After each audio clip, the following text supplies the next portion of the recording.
Right, let's get started. Welcome, everybody. Good morning, good afternoon, good evening.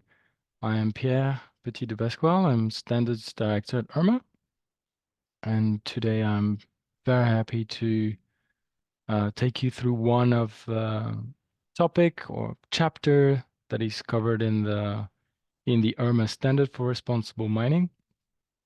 This event, this live consultation, is part of a series of webinars and live consultations that we have been hosting and organizing between December last year and January this year. And so our topic of focus or interest for today's session is waste and materials management. If you have missed some of the other sessions that we have organized, I'm wanted to remind you that you can find them all. The recordings are available on the IRMA website, but I'll say more about it. So if we go to the next slide, you'll see that the agenda for today, and for those of you who have been attending, other live consultations, you'll see a similar pattern. Every time we'll go through just the house rules for today. I'll explain how you can contribute to this live consultation and therefore to the revision process of the IRMA standard. I'll say more about the revision process itself, and then we'll have an overview. We'll dive together into the proposed changes for this chapter on waste and materials management, and we will have time at the end for a Q&A session and a live discussion, depending on your input and your needs. So this event is hosted by IRMA, the Initiative for Responsible Mining Assurance. And as with all the other live consultations and webinars that we have organized since we released the draft standard, this event will be recorded. It's being recorded as we speak, and the recording will be made publicly available on the IRMA website. I have to remind you that you may not post any unlawful, offensive, threatening, libelous, defamatory, obscene, or objectionable content. Please do not post or send or link any hateful, degrading, criminal, sensitive imagery or content, nor promote or advocate intolerance or hate against other people. And please do not post or send any spam content either today. Why am I saying this? Well, mainly because the chat function is open today for this live consultation. We have designed these consultations as one of the many opportunities and spaces for all stakeholders to contribute to the IRMA standard revision process. And that includes a dedicated online platform, which is really one of the, I think, the preferred channel for you to submit your contribution. You can find it at responsiblemining.net/comments2. For today's purpose, you can share content with us, with the whole audience, by using the chat function of Zoom. So any questions, any comments, reactions, feedback, concerns.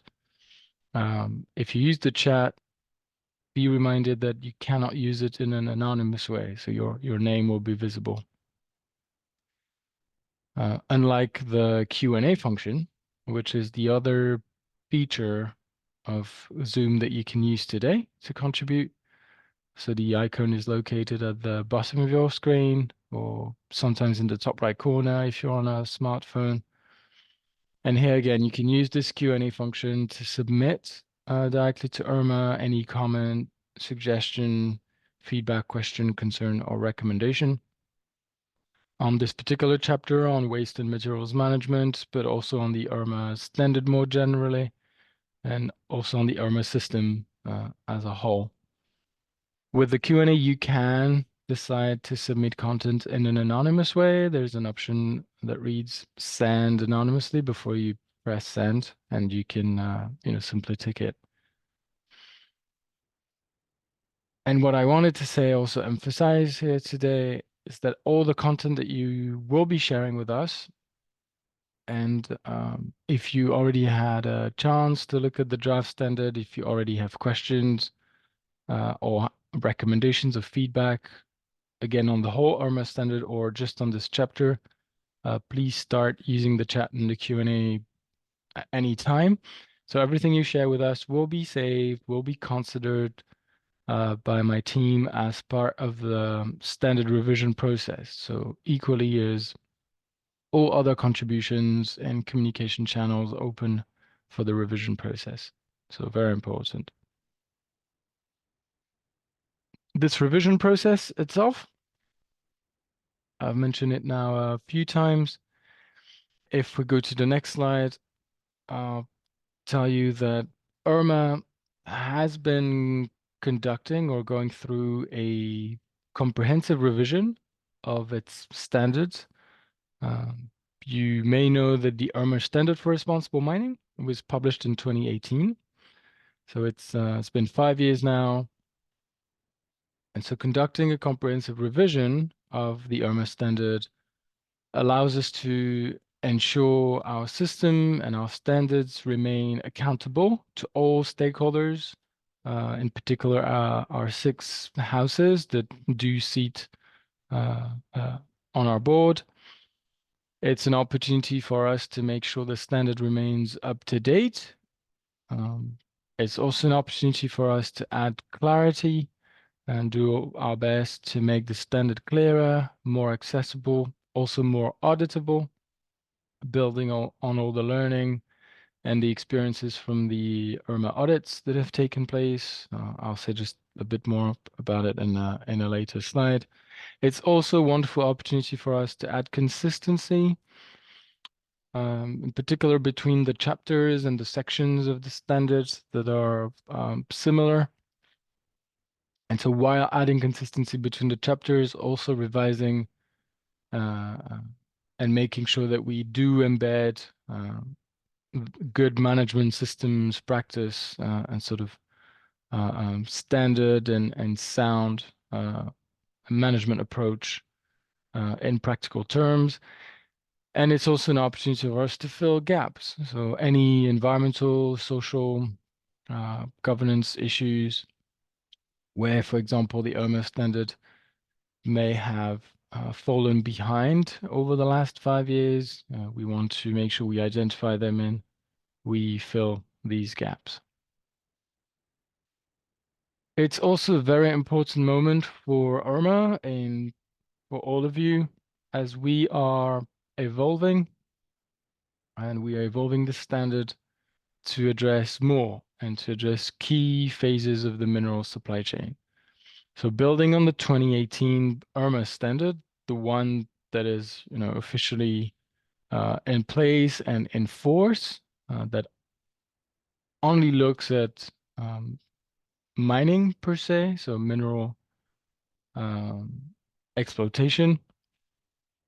And if we click one more time, you'll see that in 2021, we published two other standards in the form of drafts to cover exploration and development, so the early stages of the mineral development process, and one draft standard for responsible mineral processing as well. So to the IRMA standard for responsible mining does cover these sort of integrated sites where the extraction of primary material happens together with some sort of processing, whether it's a pre-transformation, concentration, separation of ore, etc. But for those standalone mineral processing operations, we proposed this draft standard in 2021, and realizing that about 80–90% actually of the requirements and the topics covered were the same. And given the huge synergies between the three, we have decided to integrate them together into one unified standard. So this is the draft standard for responsible mining and mineral processing 2.0 that we published in October last year. And if we go to the next slide, I'll say a little bit more about the content of this consultation draft and how it's organized. But first of all, to remind you that this is not a board approved standard. What the board has approved is really this document as an invitation to all stakeholders for comments and reactions and reflections on all the content. So not only the requirements, but also the structure, the chapters, the approach to, best practice, critical requirements, scoring or achievement levels, etc. To make it more meaningful, we have included a lot of notes. At the beginning of each chapter, there is a summary of the changes that are proposed. So between the 2018 version and this 2023 new draft. And then also at the level of individual requirements. So for every single requirement, you'll find detailed notes on these changes and the rationale for making these changes, and really linking it back to what I said before, uh, where this revision process is a great opportunity for the standard to remain up to date, to be clearer, to be more consistent, and also to fill gaps. So, there's different categories or reasons for making change are also explained there at requirement level. What you will find also in blue text throughout the draft standard are what we call consultation questions. So even though everything is really and genuinely up for comments, and we have been receiving comments and feedback not only on particular requirements, but also on the approach uh, that is taken or proposed by the standard. But we have pulled out and really highlighted some of the most challenging, sometimes controversial issues that have been raised over the course of these 5 years, and that we would really love to have specific feedback and answer or thoughts on these consultation questions. There's an Excel version of the whole draft standard if you prefer using a tabular format, where you will find the requirements, the consultation questions, and some of the notes. And also, lastly, the whole draft standard has been translated into Spanish, and you can download it from our website. I'm just going to put the link right now in the chat, where you can find all these resources, including a Spanish version. So this consultation draft has been informed by, I mentioned it before, but really a lot by the experiences and the learning from the initial IRMA audits, so the independent audits at mine site against the IRMA standard for responsible mining.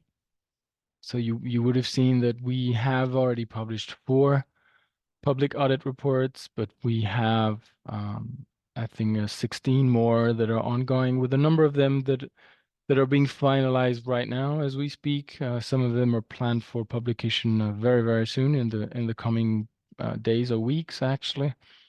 And so some of them have been, taking place last year. Some, started just during or at the end of the pandemic state around COVID. So we've been able to really learn a lot, particularly from the auditors, the implementing companies, but also all the stakeholders that were involved, from mine workers and labor unions to affected communities, local NGOs, local authorities, etc. We've also been reviewing other standards over the last 5 years, so both existing standards that have been evolving, as well as new and emerging standards.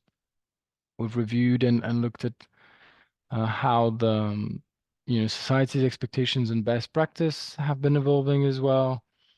We've taken into account all the comments that we received on these 2 draft standards that we published in 2021 that I mentioned. These draft standards we're already looking at exploration and development and mineral processing.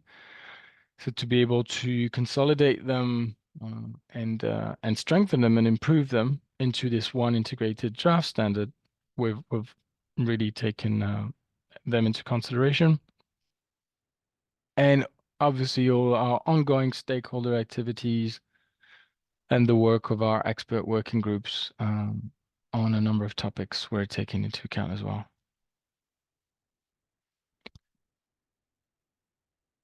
So the draft standard, we released it in October last year on the 26th, and this is a 90-day public comment period. So you still have 10 more days to participate. All comments, recommendations, suggestions will be considered in an equal and objective manner. That's very important. IRMA is not uh, weighing some comment, more importantly than others. We will be really looking at this in a very objective manner. And we will publish a public summary of all the comments we received and how we are proposing to address and integrate them. So this is why if you want to share comments and recommendations in a confidential way, so you don't want your name or affiliations to be published, for example, in this public summary document, please let us know. So today, the one way to do this would be through the Q&A and ticking the anonymous option there. And if we go to the next slide, you'll see that with the other channels and ways for you to contribute, you also have options to send comments in an anonymous way. So we have this dedicated online platform that I mentioned before that you can find at responsibleminding.net/comments the number 2. So here, when you get started, you can tick an option that says, send contribution in an anonymous way, and you can comment on every single chapter.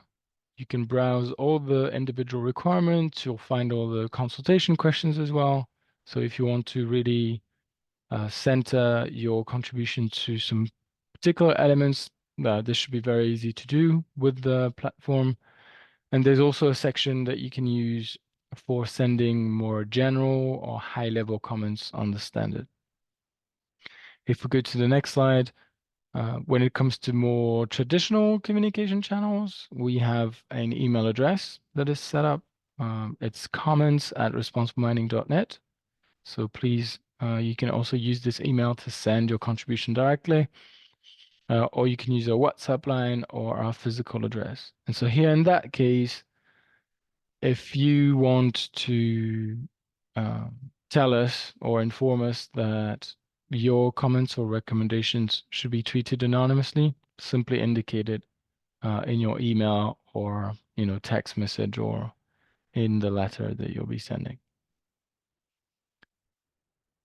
Now let's go into the content and the actual changes that we're proposing for this chapter on waste and materials management.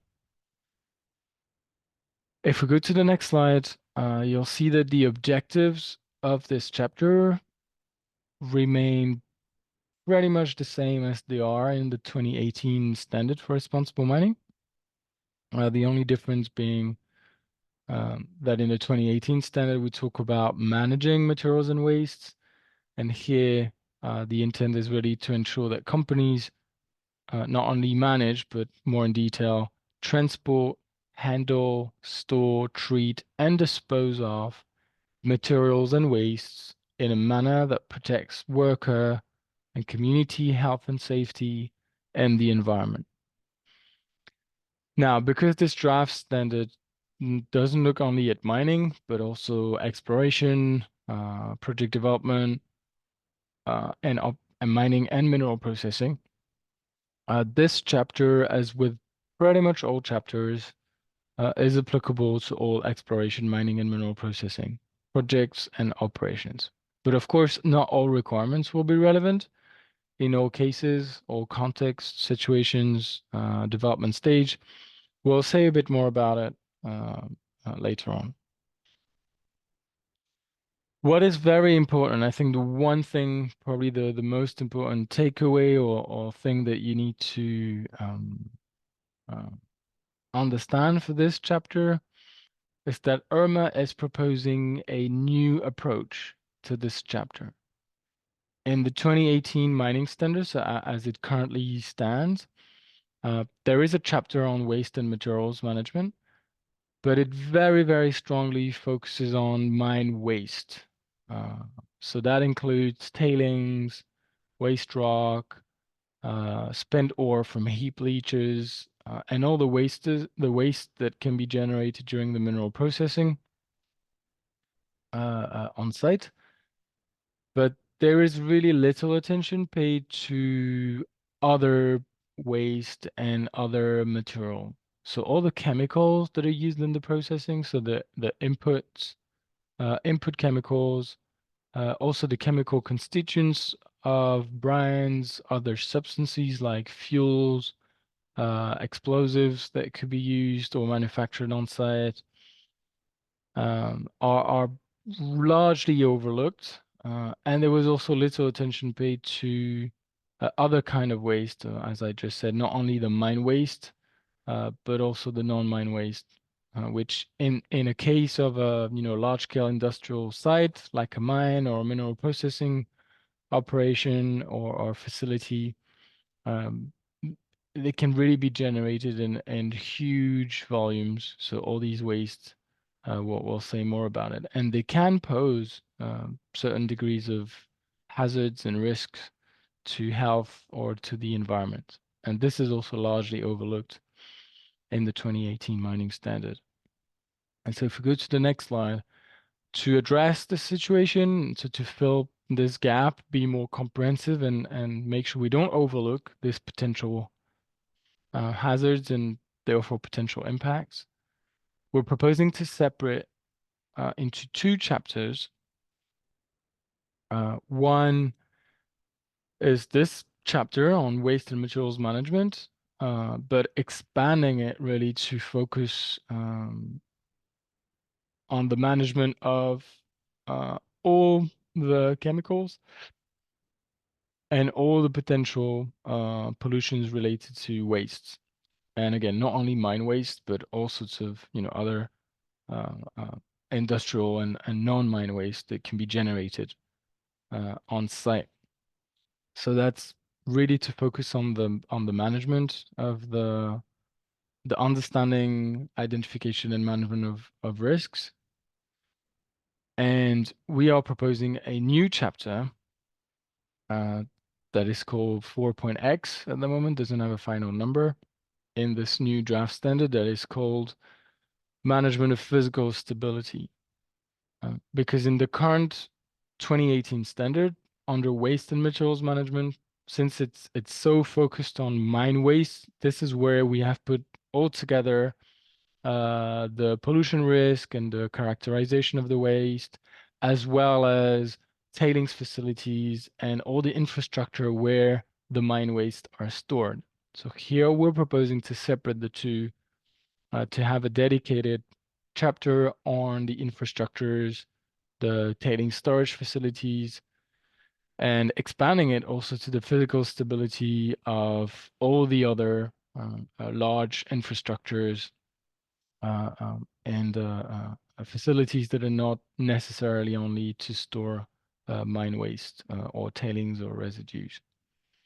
If you want to know more about it, we have another session this week actually on the management of physical stability, and we already did one in December last year. So I also invite you to watch the recording if you're interested in the mechanics and the synergies between these two chapters. So using this opportunity to restructure this chapter as it's going through substantial change and reorganization, we wanted to make sure we were consistent with other similar social and environmental responsibility chapters in particular. So you see here the sequencing. All the requirements are grouped under these different categories when it comes to waste and materials management. So first, the identification and characterization, is very important, of materials and waste. The requirements around, upfront reduction and mitigation measures to, limit the amount of materials and waste that can be generated upfront. And then we go into the sort of traditional risk assessment, management of both, hazardous materials and waste informed by this risk assessment.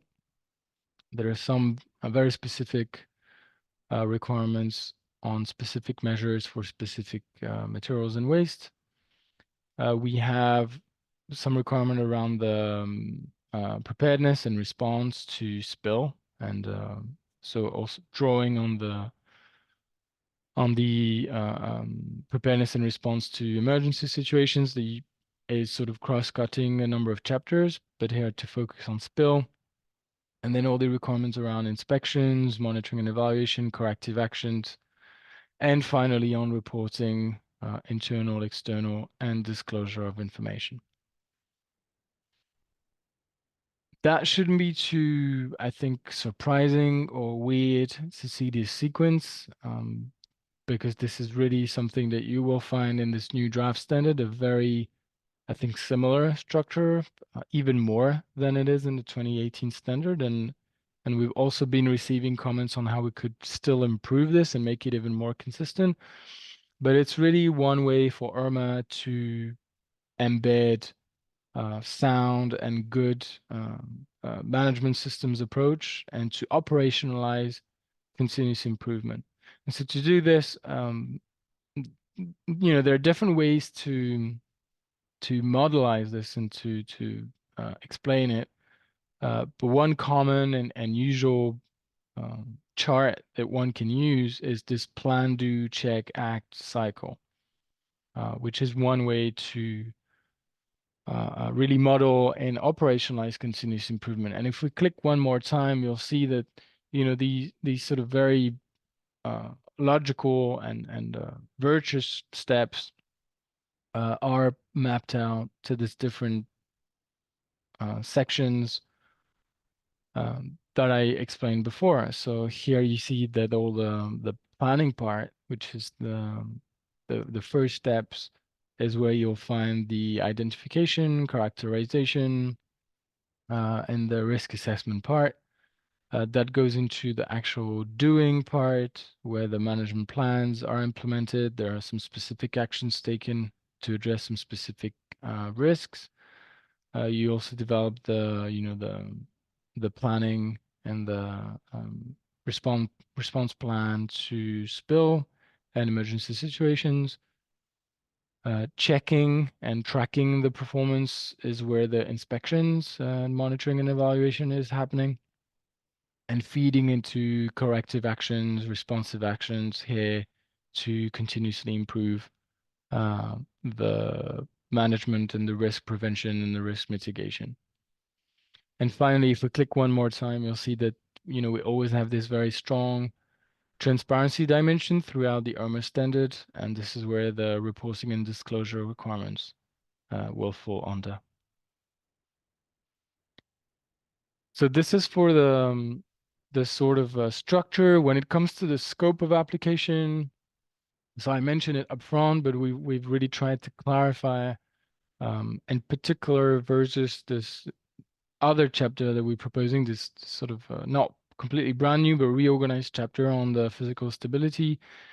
So here we've clarified the scope that all the requirements apply to, on the one hand, materials and chemicals that are brought to site. So all the input fuel, solvents, explosives, I mentioned them, any processing agents and reagents, feedstock material, chemical cement, instrumentation also, as some of the instrumentation may present, for example, radioactive hazards. And on the other hand, all the materials that are produced or extracted as part of the mining process or the mineral processing process, the ore, the brines, the concentrate. So that's for the materials part of the chapter. And then when it comes to waste, Here also clarifying that we're looking at all types of waste that are produced on site. So either because as a result of the process itself, so the mining or the mineral processing, but also generated because of using the materials and the chemicals, so all the input materials in the first place. So not only tailings, waste rock, overburden, spent ore, uh, and processing wastes, but also maintenance waste, used equipment, machinery, construction waste, water treatment residue, garbage, and sewage, etc. And you'll find more in the draft. So that's very important to have, this in mind. And now when we talk about the actual content and the requirements per se, there are a number of gaps that were identified, over these last 5 years. And so we're proposing some requirements around, well, first of all, identifying, listing, mapping all these waste and materials by categories to see how, the different requirements will be. Requirement on to characterize, the chemical characterization of liquid material and waste produced as a result of mining related activities. So really adding this characterization a bit, and same for waste that is not derived from mining or processing activities. So coming from either a result of using the input material, and also just as we mentioned before, construction waste, garbage, etc. And again, inviting you, if you've read this, you need clarification or some questions, you already have feedback or recommendations to share, don't hesitate to use uh, the the chat or the Q&A function anytime. And I see that I'm reading one question. Someone is asking regarding materials and chemicals brought to site, so all the input materials and chemicals. From what point on is it the mine or processing site's responsibility to ensure that nothing goes wrong? So that's a very good point, and I think we'll be addressing it actually just right now. You'll see how we have developed a new criteria upfront on the potential reduction and mitigation of material and waste. So other standards refer to it as the waste mitigation hierarchy. So, adapting this mitigation hierarchy concept to waste. And we have incorporated into the standard. And here, so same as with the mitigation hierarchy in general, to, prevent and avoid first, then minimize, then mitigate, then, compensate or offset as a last resort. And here this materializes into preventing the the actual use of material or generation of waste in the first place. And then gradually, if this is not possible, how can you reduce or minimize? And then going into ensuring that there are ways to, reuse materials or waste, then going into the recycling. Potentially, depending on the context, if this is not possible, there are options around energy recovery, so to generate energy from waste, for example, and then as a last resort to dispose of waste materials. So that's one thing actually to look after input materials, like what is your demand and consumption in the first place, and then what you do with it.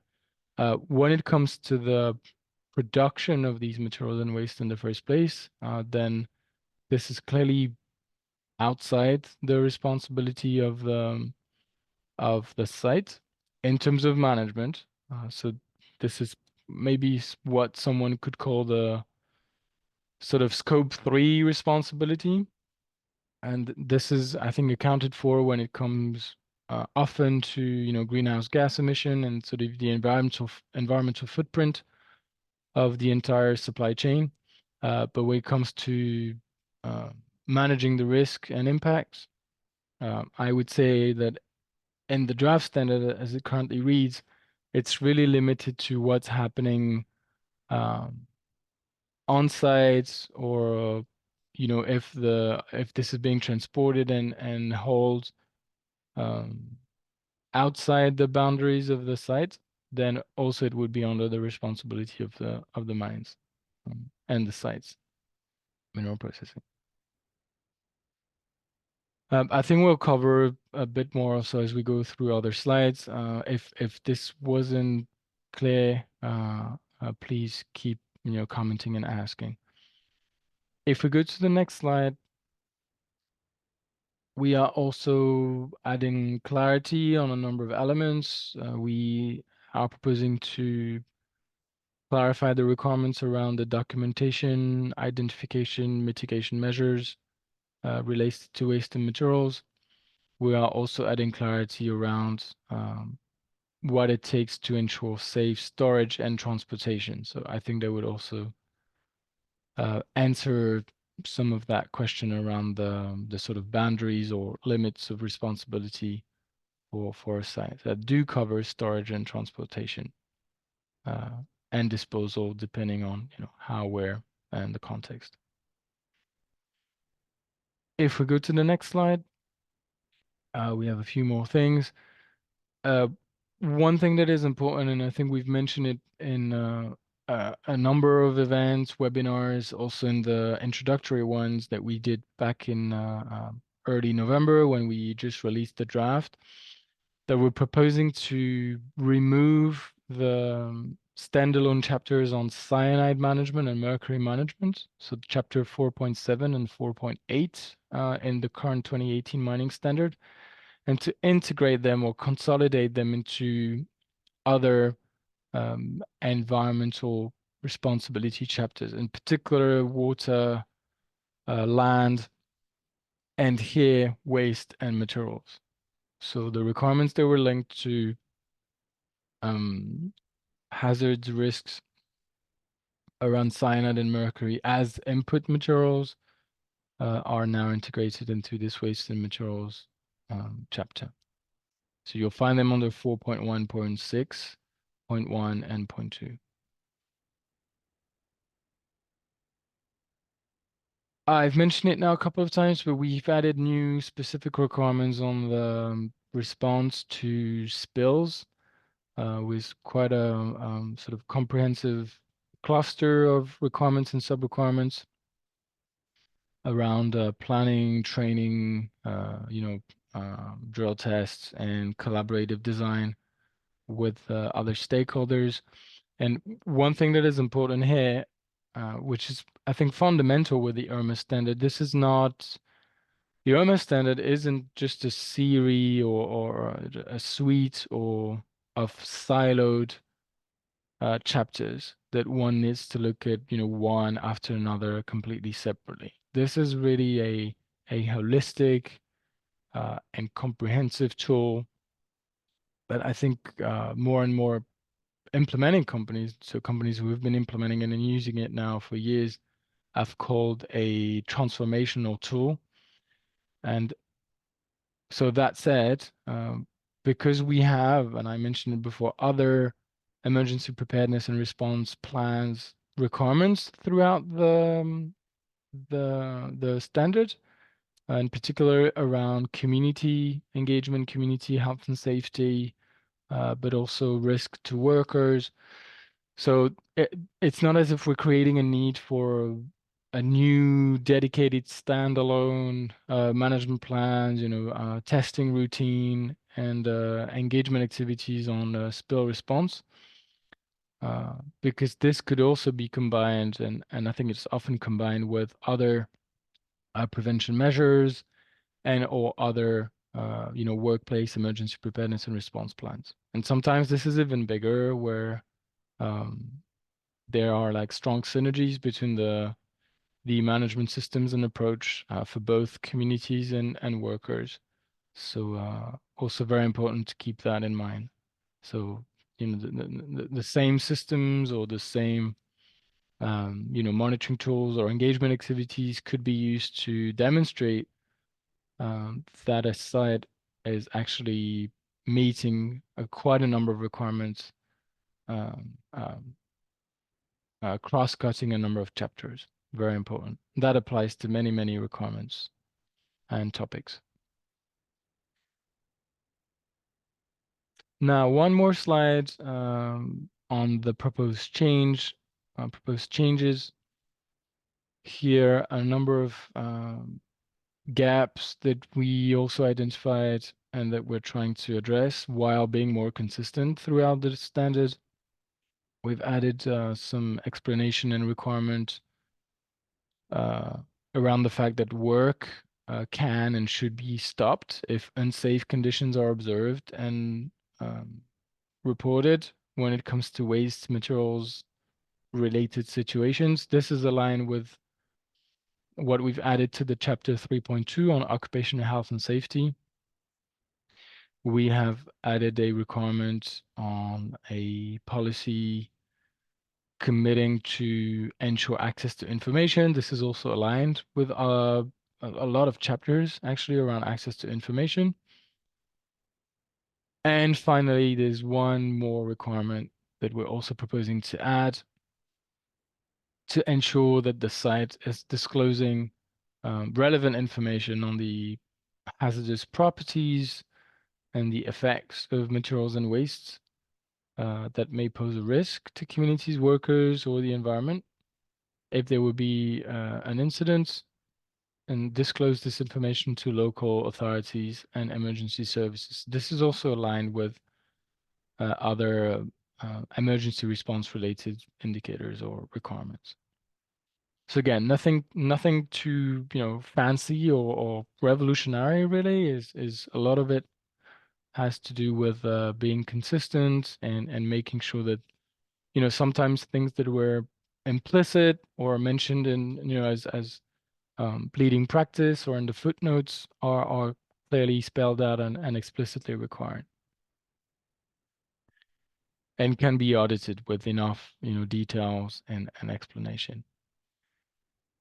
What I'm showing here is also a document an extract from a document that you can find from our website. I'm just going to put the link in the chat right now.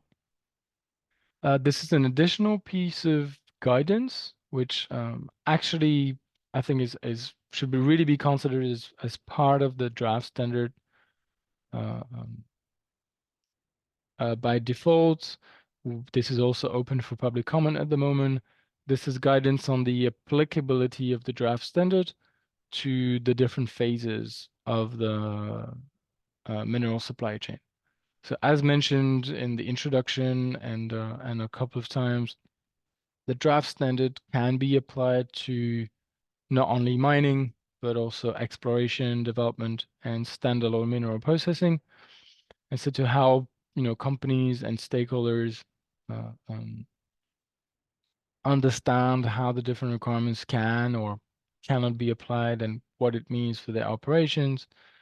You see here, it's small, but we've listed, the different phases from the very early desktop exploration stage 1 into the further exploration stages, into project development, into project permitting, and then the operational mines or mineral processor, and how the different requirements are potentially applicable to some of the phases. So here, when it comes to materials and waste, up to exploration stage 2, there's actually no applicable requirements. And then from the sort of stage 3, so where I think it's really materializing with already some work that is happening on the ground. And then from that point onward, you really need to do this identification and characterization in the first place. And then depending on the risk assessment and the characterization and the risk assessment, some of the requirements may or may not be applicable. But also to remind you all that this is a handbook and a piece of guidance, but one very important step when engaging in the IRMA system for a company is to go through a sort of comprehensive and very open and I think very constructive discussion and assessment with IRMA, with the auditing firm to refine the scope and make sure that, we're all aligned when it comes to what is expected and what are the relevant and applicable requirements.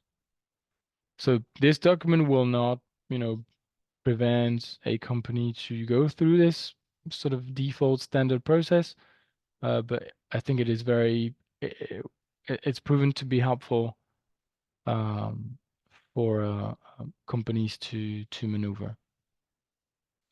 We have a few more slides. Again, inviting you if you have other questions or recommendations or comments, please use the chat or the Q&A function anytime. In terms of the total number of requirements, and now that we've gone through a number of changes and propositions, if you look at the 2018 standard for responsible mining, there are 28 requirements in this chapter on waste and materials management, with all the sort of caveat and limitations that I mentioned before. This number is going actually down to 24 in the 2023 draft standard. So in practice, what it means, it doesn't mean that we have, reduced the expectation or lowered the bar when it comes to responsible management of waste and materials, but we have deleted two policy requirements that were redundant. The requirements related to facilities, so tailings storage facilities, tailings ponds, tailings dams, in particular, are now moved under this new chapter, the 4.4.x, on the management of physical stability that will be also going through, Thursday at the same time. We're having one penultimate session. So 4 requirements have been moved. And at the same time, we've consolidated and integrated some requirements coming from the cyanide and mercury management into this chapter. So if we go to the next slide, in practice, there are actually 6 new elements. So even though the number of requirements is going down, we are actually making it more consistent and more robust, I think. So the input chemicals and the non-mine waste are covered now. So not only the mine waste, as I said in the introduction, we have, I think this is very important, new requirements on the identification and characterization. This mitigation hierarchy kind of adapted approach is also there, making explicit that there needs to be specific procedures and processes to respond to spill, access to information, and then finally this new requirement to share information, relevant information with local authorities and emergency services.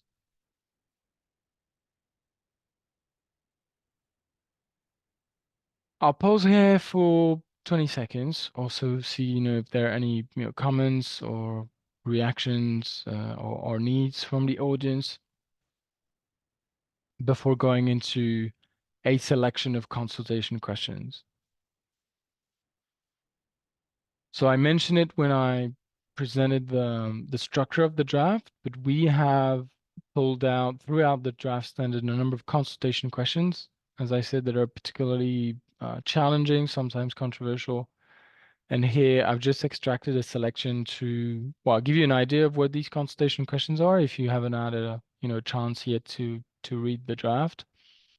On our website, you can also download specific chapters. So if you don't want to go through the entire 500 plus page document, and if you're interested, for example, only in this waste and materials management chapter, you can just download it and have access to it if that's easier.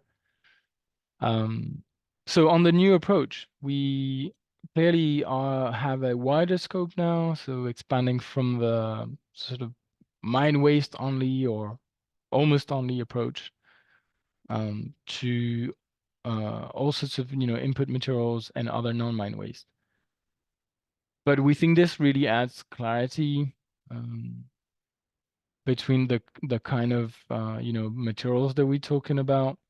and also the clarity that we're proposing to have by separating the management per se, reduction, uh, risk identification, handling, etc. on the one hand, and on the other hand, the physical stability of facilities, including facilities that will be used to store and manage waste and materials.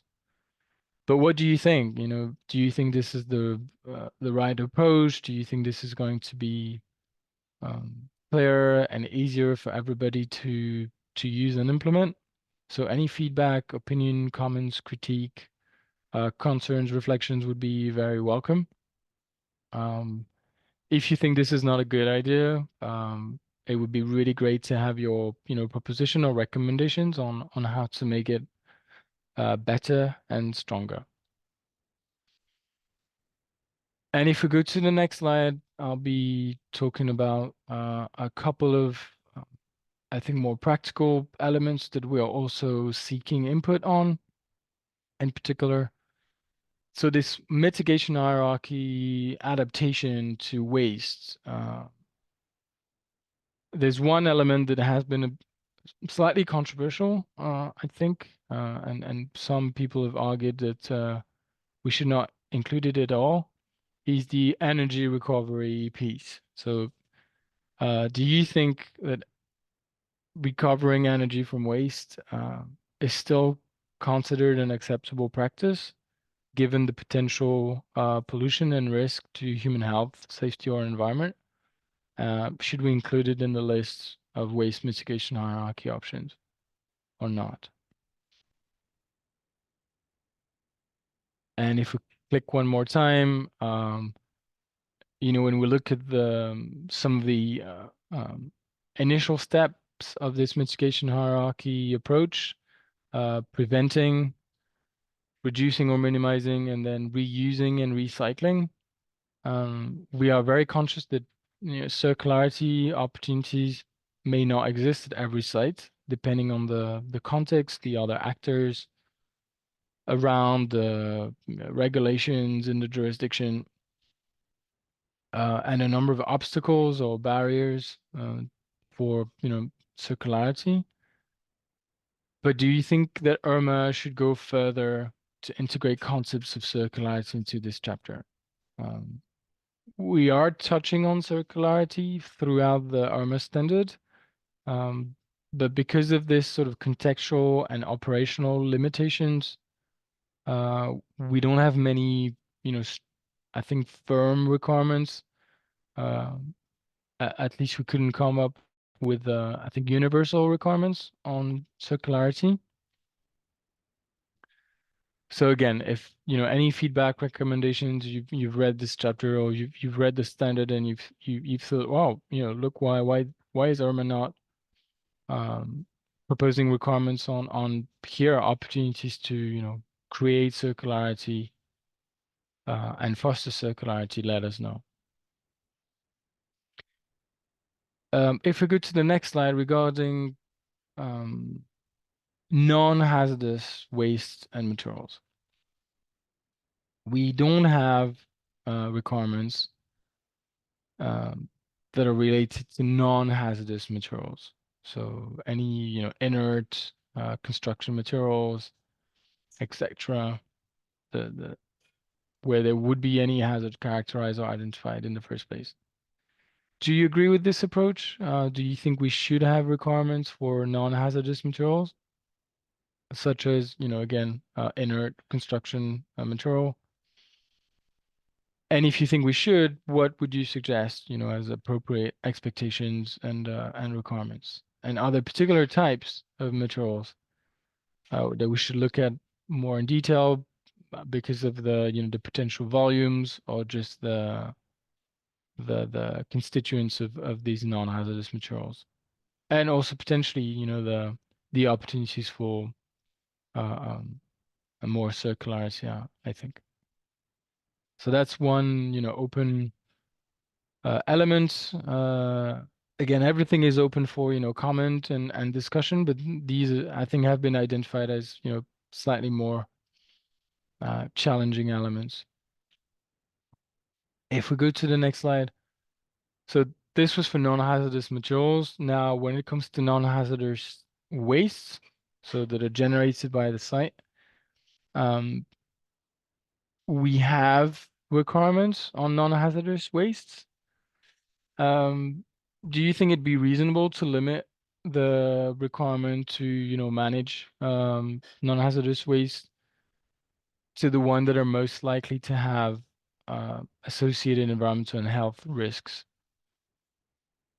So, for example, garbage dumps, landfills, sewage, that are not hazardous, by properties or definitions, but can pose risks depending on how they're, disposed of, or the kind of environment that be in contact with. So what do you think? More reasonable to limit it and do like a proper risk assessment, or should all non-hazardous waste be, evaluated? And then any additional requirements that you think should be added in the IRMA standard, whether there's specific procedures or management plans. Again, be very interested to hear your thoughts, or examples of, best practice, how this has been done, or enforced or regulated in other areas. That'd be very helpful.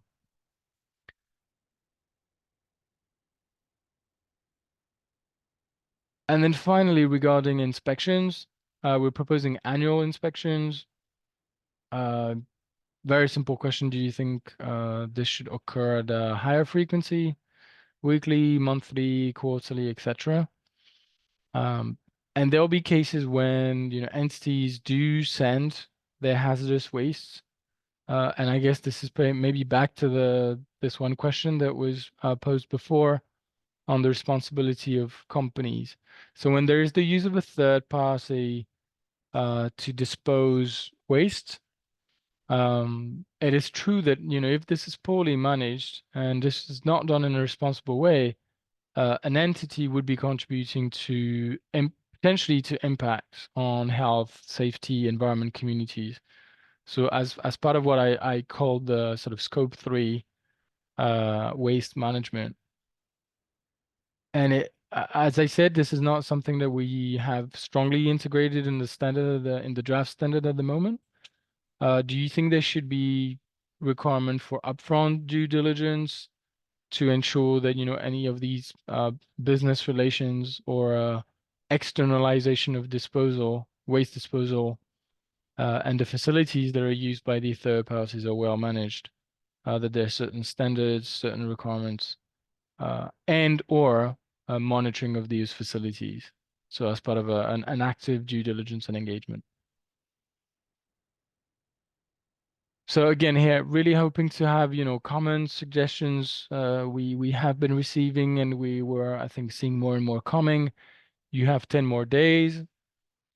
If you need, a little bit more time than that, just, write to us, write to me. We'll see how we can accommodate your schedule and other, commitments and constraints. But this is very important. We all together write the future of IRMA, and I think in a sense the future of one tool that has been recognized as the one of the most comprehensive and robust standards. So I think this is a wonderful opportunity. I hope this session was informative, added clarity, and helped you understand the proposed changes for this chapter. We have a few more sessions coming up this week, and we really remain available and at your service anytime. Write to us. We are here to help. Thank you very much for attending and being with us. Take care.